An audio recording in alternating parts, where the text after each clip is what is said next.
Hello and welcome to ILTV's Israel Daily. I'm Aaron Porras, and before we begin, I want to talk again about our all-new streaming platform, ILTV+. Thousands of you have already signed up, and we're so honored to receive your support. But more than that, by supporting ILTV+, you're supporting our efforts to highlight the truly amazing things that Israel has to offer on our own home turf. No sponsored content and no special interests. Also, you'll benefit from our all-new content, including daily morning briefings, exclusive interviews and lectures, virtual tours, live streams at holy sites, and much, much more. So again, sign up today at ILTV.tv or through all of the app stores. Full episodes of ILTV content will no longer be available on YouTube and on social media. Now, coming up in today's newscast, violence in the Arab-Israeli sector reaching a very grim milestone. Meantime, the State of Israel celebrating its new immigrants, or olim, despite the many challenges that face them once they arrive. And finally, a scuba diver surfacing from a dive of a lifetime with 900-year-old archaeological artifacts in hand.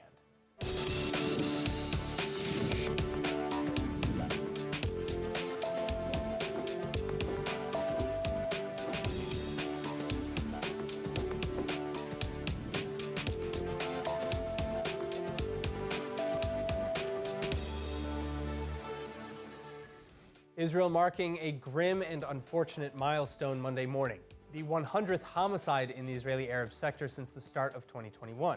This time, a man in his 40s gunned down while in his car.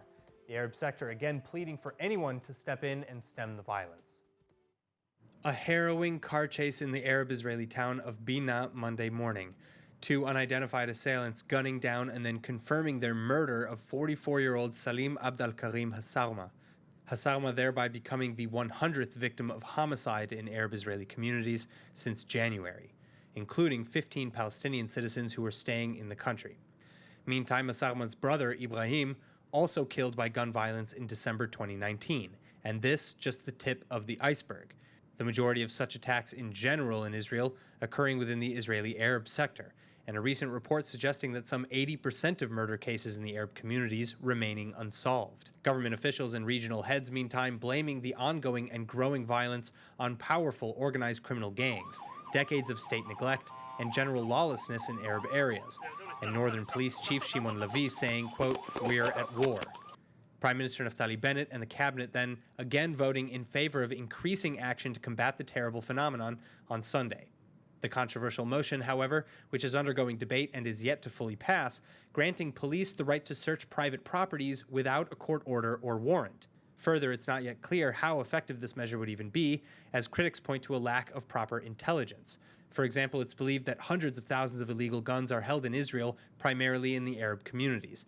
But police are operating in a fog when trying to track them, and are therefore less likely to bust down many doors anytime soon. Israeli Ynet columnist Matan Suri claiming that police have never mapped out the gangs who operate in certain areas. They don't know who's purchasing the weapons, who's funding them, who's in conflict with whom, and who has the potential firepower to retaliate. Now, speaking of crises in the Arab world, the government in Jerusalem watching with a very heavy heart as neighboring countries struggle for their freedoms and against the influence of Iran. במבט לסביבה, אנחנו עוקבים אחרי ההתפתחויות בלבנון וקצת מזרחה יותר בעיראק. בשני המקרים אנחנו רואים התפתחויות ומגמות שצומחים מלמטה, של כוחות שפשוט נמאס להם מהשליטה ומההשפעה האיראנית. אם זה חיזבאללה בלבנון, ואם זה מיליציות שיעיות במקרה של עיראק, שספגו מכה קשה בבחירות שהתקיימו שם בשבוע שעבר. תזכרו, זה הטאץ' האיראני. כל מקום שהאיראנים נכנסים אליו, נכנס לסחרור של אלימות, עוני, חוסר יציבות וכישלון. אני מקווה גם בשביל העם הלבנוני, גם בשביל העיראקים, שהם יצליחו להשתחרר מהלפיתה החונקת הזאת של משמרות המהפכה האיראנים, ולבנות לעצמם עתיד טוב יותר. Meanwhile, the P5+1 powers still projecting hopes to come to an agreement on curbing Iran's nuclear program. But world powers likewise becoming increasingly annoyed by Tehran's apparent unwillingness to negotiate. Anonymous American officials, for their part, saying time is running out and that they believe Tehran absolutely intends to end talks in Vienna.